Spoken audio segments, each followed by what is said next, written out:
En el medio de todo esto está la discusión feroz con la interna del oficialismo, que el FMI sí, que el FMI no, que desnuda la debilidad también del presidente. Es decir, hay algunos que han salido, ahora van a ver el tono de Aníbal Fernández reclamándole al propio kirchnerismo que vote, casi en tono de desesperación, algunos diciendo directamente no lo de la Ruícen a Alberto Fernández. Y Alberto Fernández en este contexto que empieza a hablar de su primer mandato, la reelección, que algunos lo miran de afuera y dicen, pero ¿qué pasó?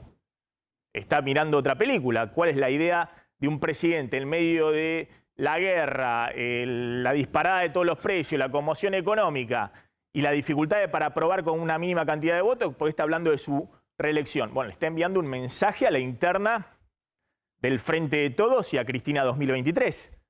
O los delfines de Cristina, Máximo Kirchner, Guado de Pedro y demás, para tratar de fortalecerse mínimamente y hacer pie en esa discusión interna y que no se lo lleven puesto.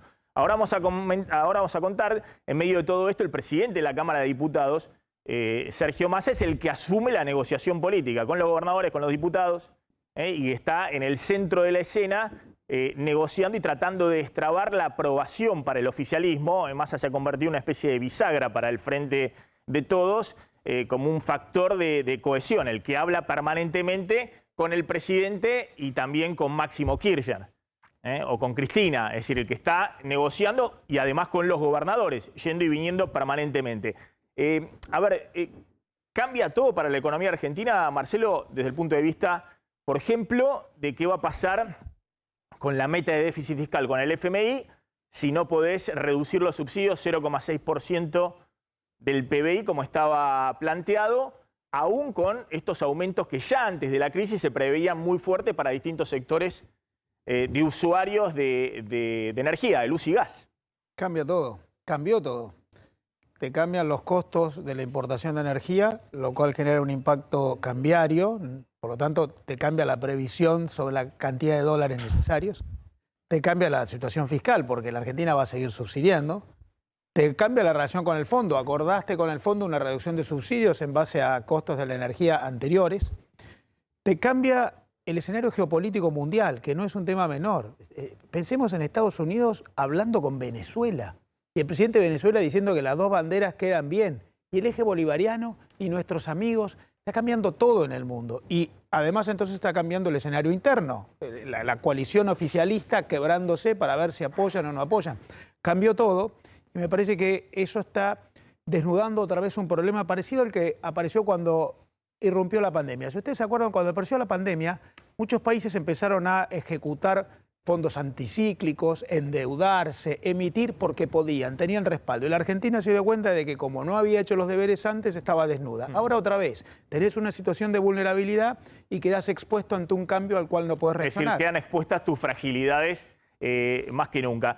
Ahora vamos a hablar un poquito también de esto, ¿no? De lo que ha pasado Estados Unidos acudiendo o tratando ahora de ver si hacen inversiones en Venezuela para acudir al petróleo venezolano. Pues perdóname, ¿no? Maxi, Venezuela es el país del mundo con mayor cantidad de reservas de petróleo del mundo. Lo que pasa es que no la saca porque no hay inversión. Pero ahí hay un potencial estratégico que hay que analizar. No sé qué va a ocurrir, pero que está todo arriba de la mesa moviéndose. Claro, claro, es muy impresionante, ¿no? En la figura de Biden, Maduro y Putin, cómo esto que se ha confirmado de distintas fuentes, tanto de Estados Unidos como del propio Maduro, enviados de Estados Unidos, viendo no solamente la discusión, ya lleva mucho tiempo en Venezuela respecto a Guaidó y la democratización del régimen de Maduro o el cambio del régimen de Maduro, sino también los norteamericanos buscando el petróleo ahora en Venezuela, ¿no? Y eso también descoloca,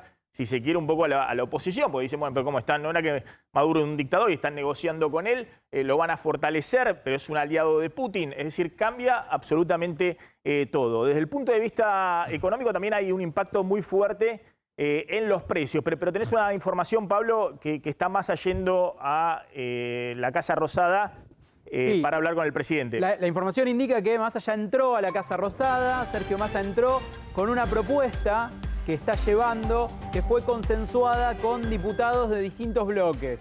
Esto incluiría Juntos por el Cambio también, y es una idea que en su momento se barajó, hay que ver si termina de prosperar, que es modificar el proyecto de ley que autoriza el acuerdo con el Fondo Monetario Internacional y convertirlo en una ley de un solo artículo, que autoriza el endeudamiento, pero no incluir en este proyecto de ley al anexo, que sería el memorándum y el programa económico.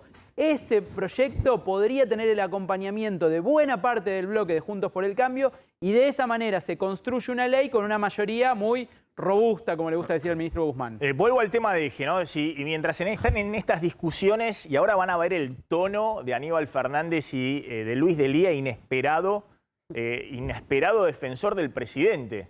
Luis Delía, que siempre ha dicho, Alberto Fernández también tenía razón, ¿no? Visitaba asiduamente la embajada, los estudios de TN, en eso tenía razón Delía, ¿no? Era casi columnista de TN y era uno de los asiduos, de los políticos que más visitaba la embajada de los Estados Unidos. Pero ha pasado Delía, que está viendo, creo que como otros actores de la política, la fragilidad en la cual está el presidente, ha pasado a un inesperado defensor de Alberto Fernández, pidiéndole al kirchnerismo que no lo convierta a Alberto Fernández en un de la Rúa, que sería el jaque mate si se cae el acuerdo con el fondo. Fíjense lo que dijo Delía, ¿no? Le pido a Cristina que no delarruicemos a Alberto. Insisto, Delía que siempre lo detestó a Alberto Fernández.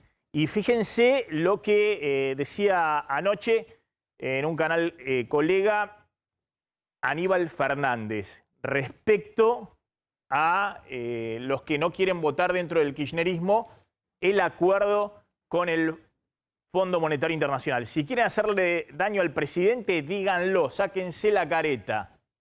Si no, tráguense el sapo y voten. ¿Mensaje para quién? ¿Para Máximo directamente? ¿Para Cristina? ¿Aníbal Fernández? Míralo. Donde el que tiene la legitimación activa para tomar la decisión, que es el presidente de la Nación, pone el punto y a partir de ese momento se sigue avanzando. Yo conozco a algunos compañeros que hablan con otros haciéndole el coco para que voten en contra. Pareciera ser que gozan de situaciones de esa característica. Lo que si sucediera alguna cosa de esa característica, el daño que le producirían al pueblo argentino sería superlativo por una mezquindad política. No, yo no juego eso. Y a la yo no propia, voté nunca en contra del gobierno peronismo. del que forman parte. Nunca votaría en contra de un presidente peronista. Nunca, jamás. Creo con mi alma que uno tiene que estar trabajando para defender los intereses que nos pertenecen a todos, que es el bien común. ¿Cómo se hace eso? Trabajando para hacerlo, porque los que dicen que no están de acuerdo con el acuerdo, que vengan y me lo cuenten. ¿Cuál es el tema? El default. ¿Cómo salen de esa situación? El lonjazo que se va a comer el pueblo inmediatamente después del default con las corridas cambiarias, con la inflación, con situaciones complicadísimas que impactan en el primer lugar es en el vulnerable. ¿Cómo lo resuelven ese tema? Que te lo cuenten. Te van a decir, como me decían en estos días, no, y si yo seguiría con la causa que tenemos, ¿qué vas a ir a contar al fondo que tenés una causa y esperás que se resuelva para vencer 22 esto? Claro.